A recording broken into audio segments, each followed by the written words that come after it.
Season 2 is on the way, so in the end, he obviously didn't kill himself, just like Jeffrey Epstein.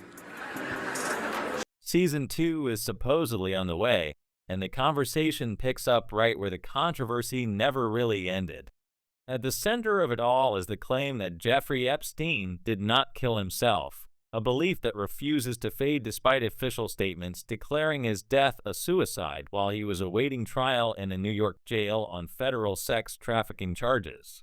News reports at the time were clear. The disgraced financier was found dead in his cell. Yet for many observers, the circumstances surrounding his death left too many unanswered questions, and those doubts have only intensified with each new document release and leak. Now attention has shifted to newly released government files tied to the Epstein case. The Department of Justice has made public hundreds of thousands of pages, including photographs, flight logs, and heavily redacted testimony. Officials insist that redactions and delays are necessary to protect victims and sensitive information. However, critics argue that the slow drip of information and the decision to withhold large portions of the archive suggest something more strategic. Some point out that a law required the files to be released by a specific deadline, yet only a fraction appeared, followed by a pause. The explanation given was privacy. Skeptics believe the explanation is protection. Adding fuel to the fire are claims about leaked financial records, including references to unusual bank transfers and coded labels that online investigators have attempted to interpret. Certain commentators argue these details hint at ritualistic or organized wrongdoing beyond financial crimes and trafficking. Fact-checkers caution that many of these interpretations rely on speculation rather than verified evidence. Still, the narrative spreading online is that Epstein was not simply an individual predator, but part of a much larger, more entrenched network involving powerful figures across politics, business, entertainment, and royalty. Public interest has also resurfaced around past statements made by Mel Gibson. In the late 1990s, he described Hollywood as morally corrupt and controlled by hidden forces. At the time, his remarks were widely criticized and dismissed. Supporters now claim that subsequent revelations about abuse and exploitation in elite circles validate some of his warnings. They argue that Gibson was ostracized not only because of his documented personal controversies and offensive comments, but also because he threatened to expose uncomfortable truths. Others counter that his professional decline stemmed primarily from his own behavior and public scandals, rather than any coordinated effort to silence him. Gibson's later involvement as a producer on Sound of Freedom reignited debate. The film focuses on child trafficking and portrays a global network of exploitation. While supporters describe it as shedding light on real issues, critics argue it dramatizes and simplifies complex crimes, sometimes feeding into broader conspiracy narratives. Nonetheless, for many viewers already suspicious of elite institutions, the film's themes seem to align with what they believe the Epstein documents reveal. Another layer of controversy emerged when Nicki Minaj posted cryptic remarks during award season, referencing blood rituals and powerful figures. At the time, many commentators dismissed her statements as erratic. But in conspiracy-focused communities, her words are being reinterpreted as indirect confirmation of hidden practices among celebrities and industry leaders.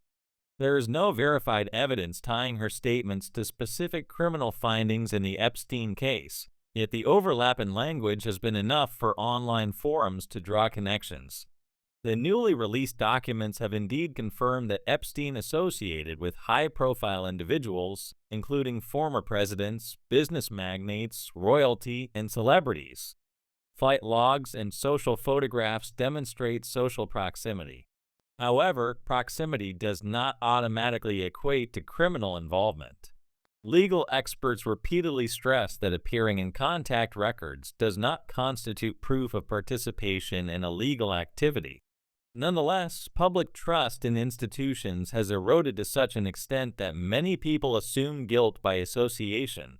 The debate also extends to Ghislaine Maxwell, Epstein's longtime associate, who was convicted on federal charges related to trafficking.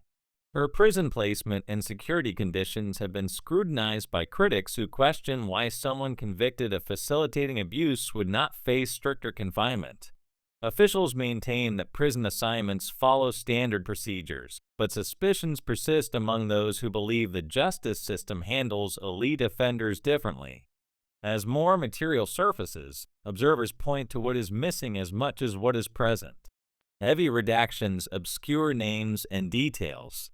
Investigative journalists have complained about limited access and bureaucratic delays. Some reporters who pursued Epstein-related stories have described setbacks, lost sources, or technical issues, though there is no verified evidence of coordinated suppression. Still, within the broader narrative of institutional mistrust, these anecdotes become part of a larger pattern. The idea that Epstein functioned as part of a global network rather than acting alone is not inherently conspiratorial. Prosecutors themselves described him as operating within social and financial circles that granted him extraordinary access and protection. Where speculation diverges from evidence is in the leap toward ritualistic or occult explanations. While certain emails and purchases have been cited as suggestive, no official findings have confirmed ritual activity or organized satanic practices. Such claims remain unproven. The broader issue is power. Epstein's earlier 2008 plea deal in Florida, which resulted in a relatively light sentence and controversial work release privileges, remains a symbol of unequal justice. Many see it as proof that wealth and influence can distort accountability. When compared to the intense media scrutiny faced by public figures like Gibson during personal scandals, the disparity feels stark to critics. However, equating the two situations requires careful distinction between documented criminal proceedings and reputational controversies. Public fascination also centers on the circumstances of Epstein's death. Reports cited malfunctioning cameras, sleeping guards, and procedural failures. Official investigations concluded suicide, yet the accumulation of irregularities continues to inspire alternative theories. Even prominent commentators and political figures have voiced skepticism, reflecting a rare bipartisan suspicion of official narratives. What truly sustains the ongoing debate is the perception that transparency has been incomplete. When authorities announce the release of millions of pages but publish only a portion, they inadvertently amplify doubt. Even if redactions genuinely aim to protect victims, the absence of full disclosure allows alternative explanations to flourish. In an era of declining trust in government and media, partial information often fuels more speculation than silence. For supporters of the broader conspiracy narrative, the Epstein case represents proof of a hidden hierarchy that shields its own. They argue that entertainment, finance, politics, and even elements of law enforcement form an interconnected structure designed to preserve elite immunity. For skeptics of that view, the case instead demonstrates how a wealthy predator exploited social networks and systemic loopholes, but not necessarily how an occult cabal runs global institutions. As the next batch of documents remains pending, anticipation continues to build. Some expect explosive revelations that will topple reputations and careers.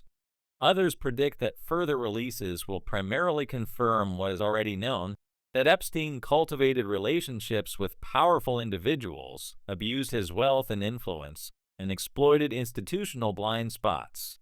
In the meantime, public discourse has shifted from whether Epstein committed crimes to whether the full truth about his network will ever be revealed. The call for accountability now extends beyond individuals to the structures that enabled them. Even those who reject ritualistic interpretations agree that the justice system's handling of the case, particularly the early plea deal and the failures leading up to his death, demands scrutiny. The larger question is not simply who appears in the files, but how societies respond to evidence of elite misconduct. Will further transparency strengthen institutions, or will ongoing secrecy deepen public cynicism? The Epstein saga has become more than a criminal case. It is a litmus test for trust in power itself. As conversations continue, one thing remains certain: The story has not faded. Each document release, each redaction, and each rumor reignites debate about influence, accountability, and truth. Whether future disclosures confirm suspicions or dispel them, the impact of this case on public perception of elites and institutions is already profound. The demand now is simple yet immense: clarity without concealment, justice without privilege, and answers that withstand scrutiny rather than invite more doubt.